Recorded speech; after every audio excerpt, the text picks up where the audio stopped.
องค์คณะภาคกองบัญชาการป้องกันเคลื่อนที่กระทรวงป้องกันความสงบสรุปการจัดตั้งปฏิบัติเคลื่อนไหวนำพาซีนำประจำเดือน6ต้นปีและวางทิศทางแผนการเวียงงานจุดสุ่ม6เดือนท้ายปี2016ในวันที่14กรกฎาคมโดยการเป็นประธานของสหายพลจตวาภูลสวรรค์พันธศรีนาคณะพรรคกระทรวงเลขาคณะพรรคหัวหน้ากองบัญชาการป้องกันเคลื่อนที่มีคณะพรรคหากฐานหน่วยพรรคหากฐานห้องกองพันกองห้อยโรงเรียนอ้อมข้างเข้าร่วมสหายพันเอกพงษ์พัฒน์ไสยพิษห้องเลขาคณะพรรคห้องหัวหน้ากองบัญชาการป้องกันเคลื่อนที่ได้สรุปตีราคาคืนผลงานการเคลื่อนไหวเวียงงานตลอดระยะ6เดือนผ่านมาซึ่งได้ยกให้เห็นว่าตลอดระยะผ่านมาคณะพรรคคณะบัญชาได้ถือเอาเวียงงานศึกษาอบรมการเมืองนำพาแนวคิดให้แก่สมาชิกพรรคนายและพลตำรวจเป็นหน้าที่สำคัญต้นโต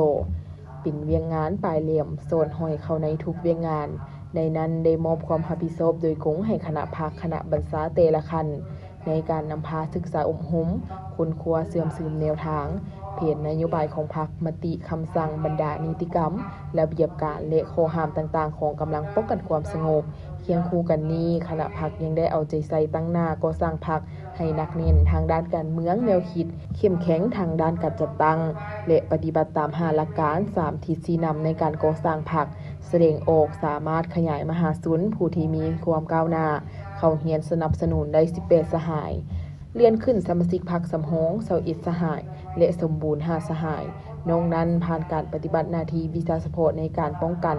กองประชุมของพรรคของชาติป้องกันเขตภายในและวันบุญสำคัญต่างๆของพรรคของชาติรับประกันความสงบและความเป็นระเบียบเรียบร้อยได้ดีโดยพื้นฐานแสดงออกพนักงานส่วนหลายได้รับการย่องโยขั้นต่างๆในนี้เหรียญใส่ให้งานชั้น2จำนวน29ใบเหรียญใส่ให้งานชั้น3จำนวน77ใบเหรียญกาให้งานจำนวน74ใบใบย่องโยรัฐบาลจำนวน102ใบและใบย่องโยกระทรวงป้องกันความสงบจำนวน308ใบ